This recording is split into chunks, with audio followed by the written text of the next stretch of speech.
I'd like you guys to just imagine really quickly, from the moment you woke up and stepped out of your house, how many people did you see before getting on your school bus?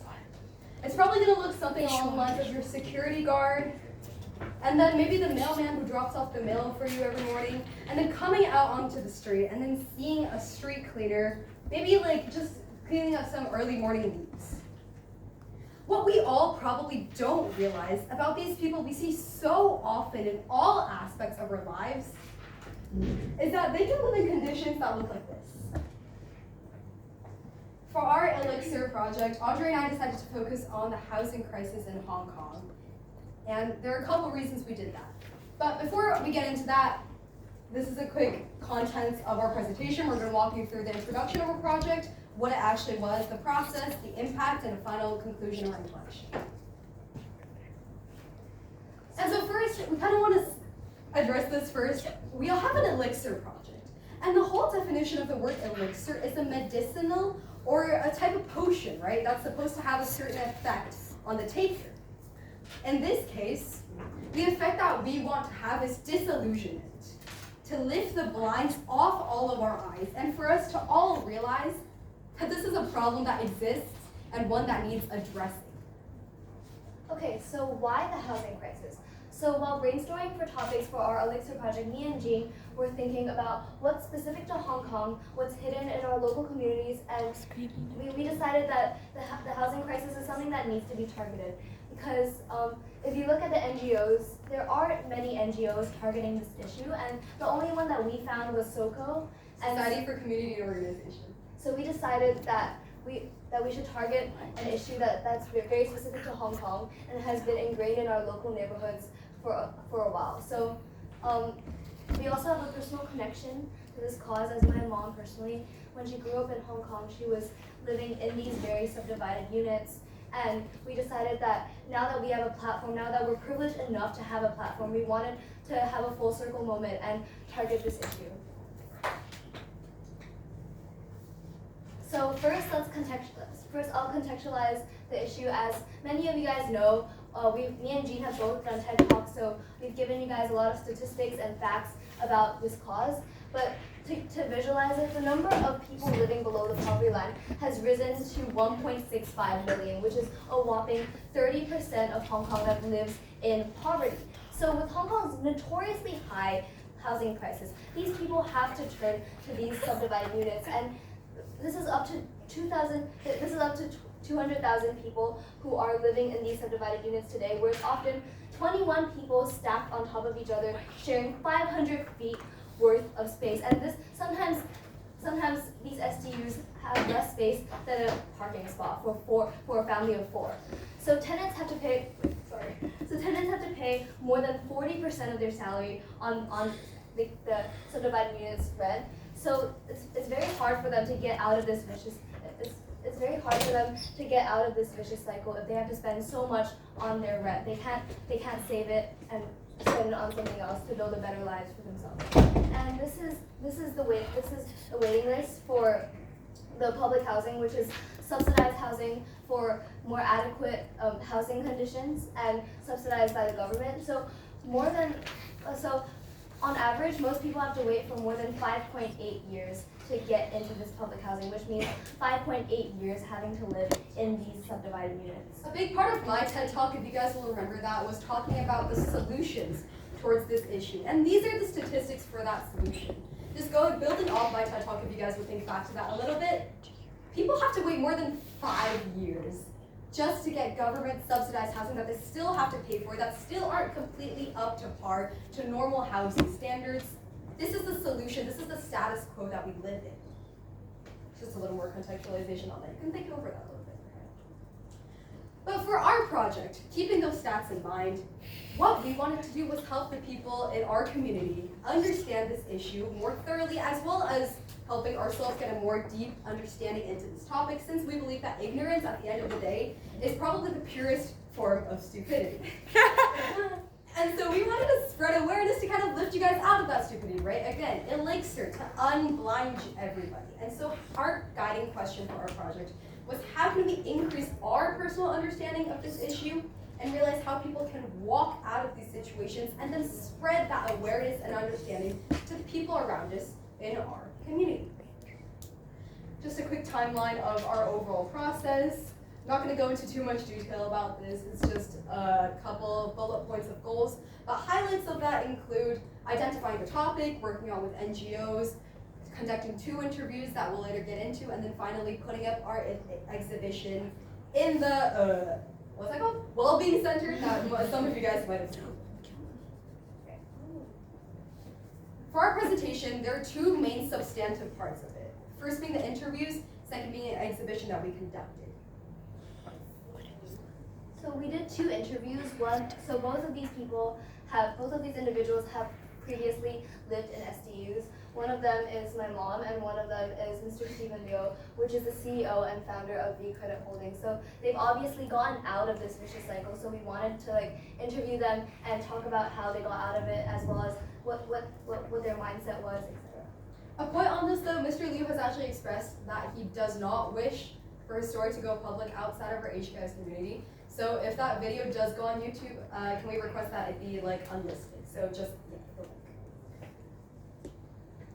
In our interviews with both Mr. Liu and Mrs. Hui, we focused on 3 main points. One, their living conditions at that time, just thinking back to their lives back then, the challenges that they faced living these conditions, and the mindsets that they applied to get themselves out of that situation. Because obviously they're in a tiny percentage of people who are actually able to do so.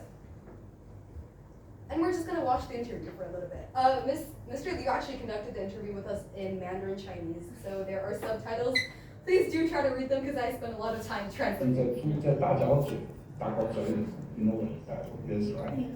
但我们在租了一个，它是一个 actually is a 2 bedroom， 但是我们 only rent 1 room of that bedroom 2 bedroom， 那个小房间很小，大概是60 square feet 啊，所以说呢，但是我们可以 share 这个 kitchen， 还有这个washroom 啊这个啊，但我们4个人就堆在那个小房间里面。是你们是4个人在那个60 square feet 里面。对。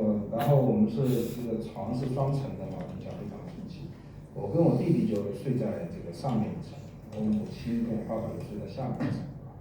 然后这个房间很小，就他连吃饭的饭桌也放不下来。那我的饭桌是就是折叠的那个桌子嘛，对吧？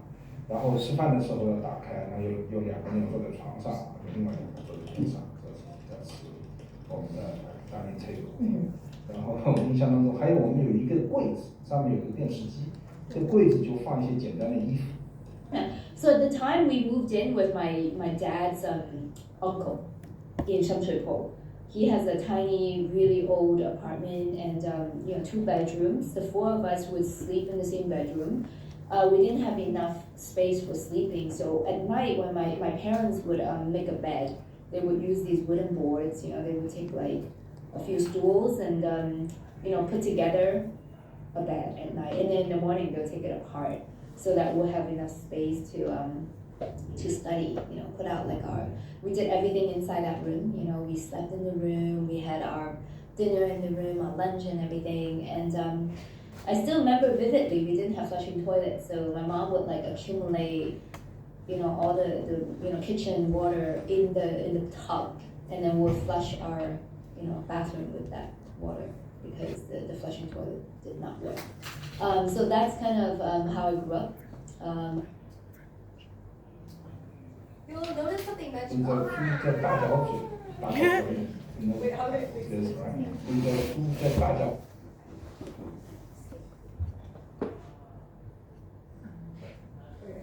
You'll notice that both of them mentioned having to take all of their dinner with 4 family members in a small room, which can kind of be illustrated in the image above. And then Ms. Hui also mentioned how their room didn't have a flushing toilet. That toilet was actually in the same room that they lived in at the time. So it would look something along the bottom image where they would sleep, and then a meter away from them would literally be their toilet. And the second part that we focused on were some of the challenges that they faced in living in these conditions, and so we'll let them speak.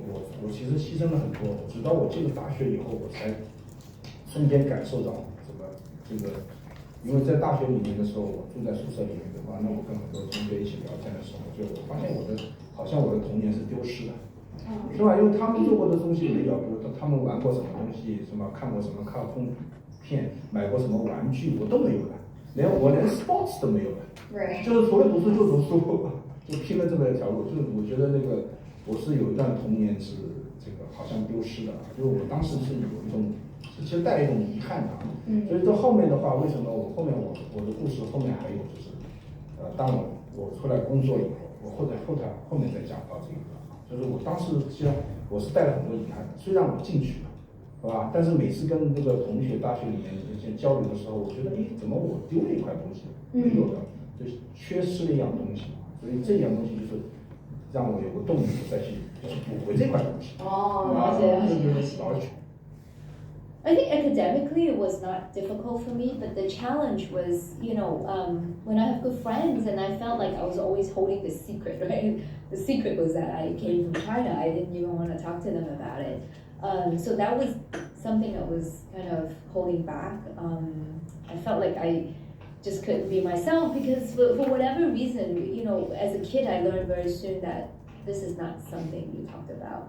Other than that, I think just, my parents did not have a lot of money. So when my friends were, meeting up for, having lunch or something, I just did not go with them because I also didn't want my friends to know that I was poor. Although, because it was a public school, I don't think there was anyone who was extraordinarily rich either. But other than that, the whole time we were in Hong Kong, we only ate out once. And that was after my dad managed to get his driver's license. We were like, oh, let's go celebrate. And we had no idea how to behave in a restaurant. Like, what do we do? We walked in there, we had no idea how to conduct ourselves. Because we just never ate out. Something important to mention here, Miss Hui actually went to MIT for chemical engineering, and then she got her MBA at Wharton, and she was like, oh, academics were challenging. So yeah, that's also something to know. Definitely two very inspirational figures that we can take a lot of,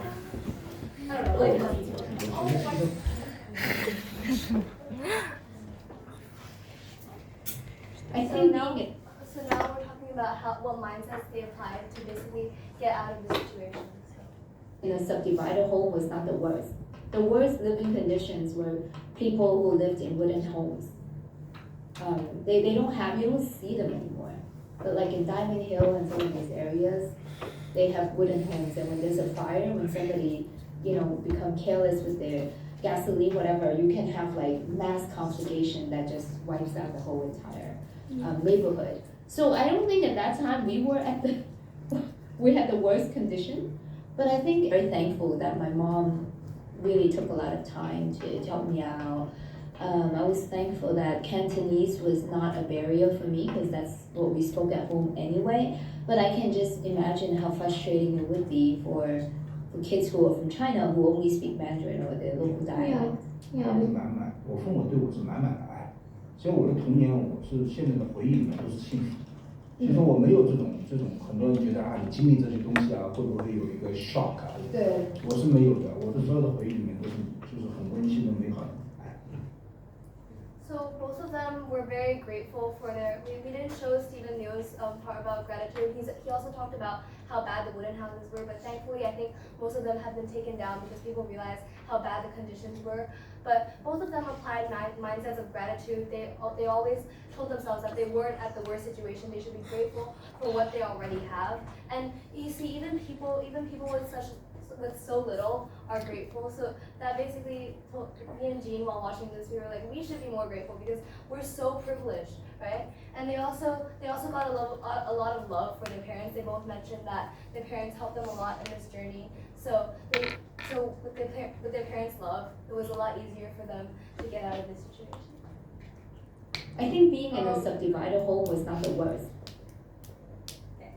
Second part of our project focused on an exhibition that was focused on raising awareness in our student body. Maybe some of you have seen this exhibition walking past the Wellbeing Center, and we collaborated with the NGO in the corner, Society for Community Organization, which is actually one of the very, very few NGOs in Hong Kong that target this issue.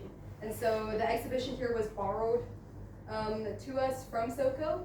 And yeah, we're going to talk about mainly the impact. We're not going to go into too deep about the images. They're basically just photographs that SOCO has gotten about these people and about their lives. But we're going to mainly focus on the impact of the student response after conducting a student survey about like our exhibition and what they thought about it.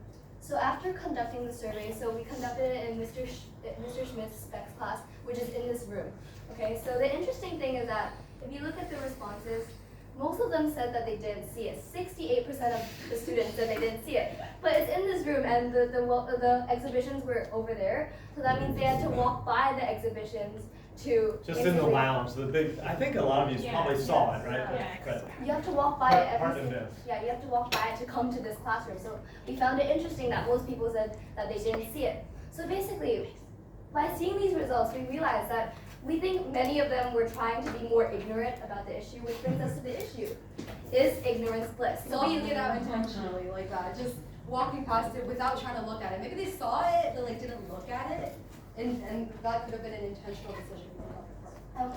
When we went to the student wellbeing lounge to check on the exhibitions, we found that many students were sitting there on their phones, not really looking at the exhibition, but it's all up in their faces. It takes up an entire wall. So we don't know how they managed to ignore that. So we think that it was intentional, because confronting